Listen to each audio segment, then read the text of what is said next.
Bismillahirrahmanirrahim. Alhamdulillah wassalatu wassalamu ala Rasulillah wa ba'd. Sahabat-sahabat sekalian, kita masih belajar dari kisah Nabi Musa alaihissalam. Seperti yang kita ketahui bersama, setelah Nabi Musa alaihissalam memukul seorang pria Qibti, seorang penduduk asli di Mesir, sehingga pria itu kemudian meninggal dunia seketika. Nabi Musa alaihissalam kemudian memutuskan untuk pergi keluar dan melarikan diri meninggalkan Mesir pada waktu itu. Hati dan jiwa Nabi Musa alaihissalam pada saat itu tentu saja dipenuhi dengan rasa takut. Rasa takut, rasa khawatir sepanjang perjalanan, sehingga di dalam surah Al-Qasas ayat 21 Allah Subhanahu wa taala menggambarkan fa kharaja minha khaifan yataraqqab. Maka Musa pun keluar meninggalkan kota itu dengan penuh rasa takut, yataraqqabu, sambil terus mengawasi dan berjaga-jaga terhadap situasi dan kondisi yang terjadi di sekitarnya. Dan pada sepanjang perjalanan melarikan diri atau menyelamatkan diri itu, Nabi Musa alaihissalam tidak putus-putusnya berdoa kepada Allah Subhanahu wa taala, tidak putus-putusnya bermunajat kepada Allah Subhanahu wa taala. Momentum itu membuat Nabi Musa alaihissalam semakin mengakrabkan dirinya dengan Allah Subhanahu wa taala, semakin mendekatkan dirinya, membangun koneksi dan hubungan yang intens, yang mesra dengan Allah Subhanahu wa taala. Sehingga dalam ayat itu dikatakan qala rabbi najjini minal qaumidz zalimin. Beliau berdoa kepada Allah, Rabbi, wahai Tuhanku, najjini minal qaumidz zalimin, selamatkanlah aku dari kaum yang zalim. Lalu Nabi Musa pun memutuskan untuk kemudian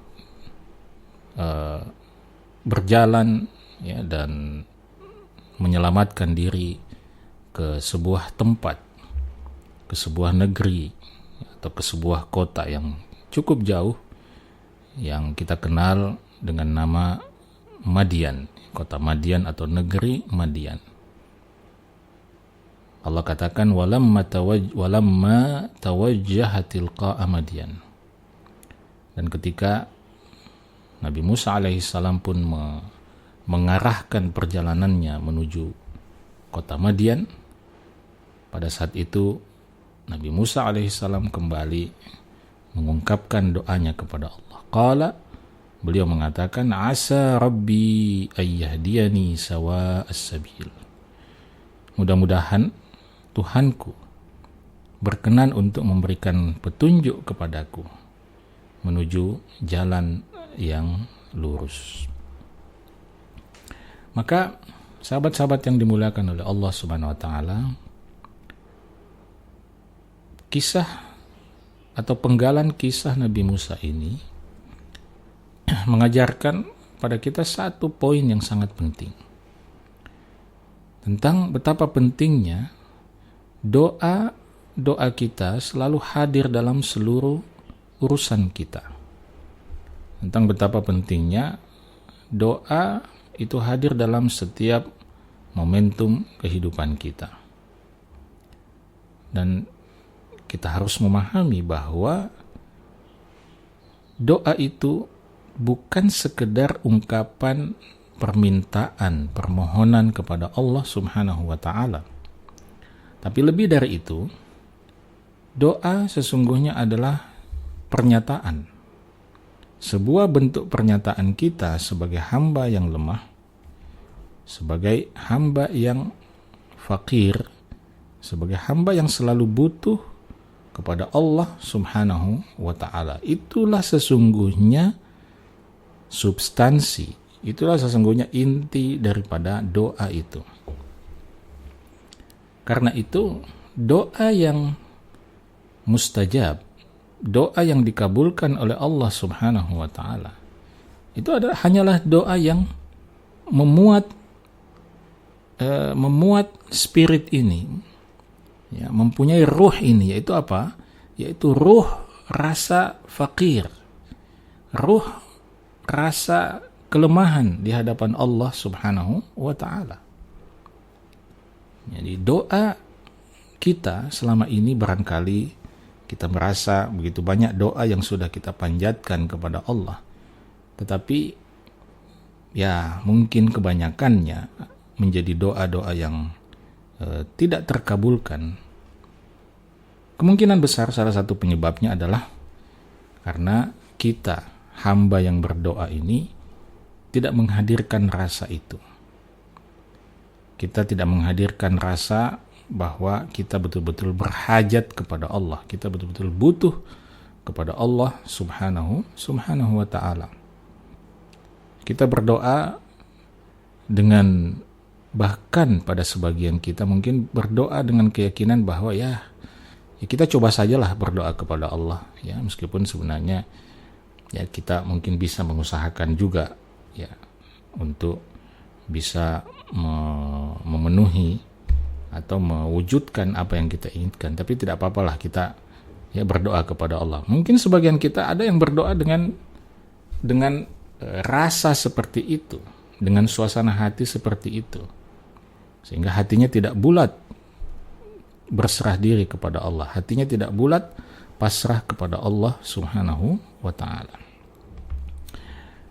Maka dari kisah Nabi Musa alaihissalam ini, ya, kalau Anda baca dalam rangkaian ayat-ayat itu, kita akan melihat bahwa setiap fase yang dialami oleh Nabi Musa dalam perjalanan ke Madian terutama, kita akan melihat bahwa dalam setiap fase itu akan selalu ada doa yang diungkapkan. Akan selalu ada doa yang diungkapkan ya, oleh Nabi Musa alaihissalam. Tadi ketika dia memutuskan untuk keluar dari Mesir, dia mengatakan, Rabbi najjini minal qaumidz zalimin. Wahai Tuhanku, selamatkanlah aku dari kaum yang zalim. Kemudian ketika dia memutuskan untuk pergi ke kota Madian, dia berdoa lagi kepada Allah Subhanahu wa taala dan mengatakan, asa rabbi ayyahdiyani sawa'as sabil. Semoga Tuhanku berkenan untuk memberikan padaku petunjuk jalan yang lurus. Dan beliau melanjutkan perjalanan itu, dan tidak henti-hentinya beliau berdoa, bermunajat, mengakui kelemahan diri, mengakui kepayahan diri di hadapan Allah, bersandar kepada Allah. Sehingga kemudian ketika beliau sampai di Madian, kita semua tahu bagaimana ceritanya. Beliau tiba di Madian, lalu kemudian beliau melihat sekumpulan manusia berada di sebuah sumber air, di sebuah sumur. Lalu kemudian beliau di antara kerumunan manusia itu, beliau melihat ada 2 orang anak gadis yang menjauh dari kerumunan itu, seolah-olah sedang menunggu kapan ada kesempatan untuk bisa mendekati sumber air atau mendekati sumur itu. Lalu kemudian Nabi Musa alaihissalam pun berinisiatif memutuskan untuk membantu kedua gadis itu mengambil air agar kemudian mereka tidak perlu terlalu lama untuk menunggu. Ya, kedua anak gadis itu yang kemudian kita kenal sebagai putri-putri dari Nabiullah Syuaib alaihi salam, yang di kemudian hari salah satunya kemudian dinikahi oleh Nabi Musa alaihi salam. Tetapi dalam momentum itu, setelah Nabi Musa alaihi salam berhasil menolong kedua anak gadis Nabi Syuaib tersebut, beliau kemudian kembali ke tempatnya semula. Di dalam ayat ke-24 dalam surah Al-Qasas, Allah katakan fasaqa lahuma. Nabi Musa pun membantu keduanya untuk mengambil air minum. Kemudian setelah itu summa tawalla ila dhil. Setelah itu Nabi Musa alaihissalam kembali ke tempatnya berteduh. Kembali ke tempatnya berteduh, menjauh dari kedua anak gadis itu, dan di situ beliau lagi-lagi mengungkapkan doanya kepada Allah. Beliau katakan faqala, maka beliau katakan Rabbi inni lima anzalta ilayya min khairin faqir. Rabbi, wahai Tuhanku, inni sesungguhnya aku lima anzalta ilayya, terhadap apa yang akan engkau turunkan padaku, min khair berupa kebaikan, fakir aku sungguh fakir, aku sungguh membutuhkannya. Jadi dia nyatakan kelemahan dirinya di hadapan Allah, bahwa aku sangat butuh terhadap kebaikan apapun yang engkau limpahkan, engkau turunkan kepadaku ya Allah. Dan beliau tidak menyebutkan secara spesifik kebaikan apa itu, karena beliau menyerahkan kepada Allah Subhanahu wa ta'ala untuk memutuskan jenis dan model kebaikan apa yang akan Allah berikan kepada Nabi Musa. Jadi kita lihat lagi-lagi Nabi Musa alaihissalam berdoa, mengajukan doa kepada Allah Subhanahu wa ta'ala, menyatakan kelemahan diri dan memohon-mohon kepada Allah agar diberikan kebaikan, diturunkan padanya kebaikan. Dan salah satu pelajaran penting yang tidak boleh kita lupakan dari kejadian ini, sahabat-sahabat sekalian, adalah bahwa sesulit apapun, sesempit apapun situasi dan kondisi hidup kita, jangan pernah berhenti untuk melakukan kebaikan pada orang lain. Kita bayangkan situasi yang dialami oleh Nabi Musa alaihissalam sebagai seorang pelarian yang melarikan diri dari Mesir. Tetapi ketika sampai di Madian dan dia melihat ada dua anak gadis yang lemah, yang tidak berdaya, beliau kemudian membantu kedua anak gadis itu. Beliau tidak menjadikan kondisinya sebagai pelarian yang tidak menguntungkan itu. Beliau tidak jadikan itu sebagai penghalang untuk tetap menolong orang lain.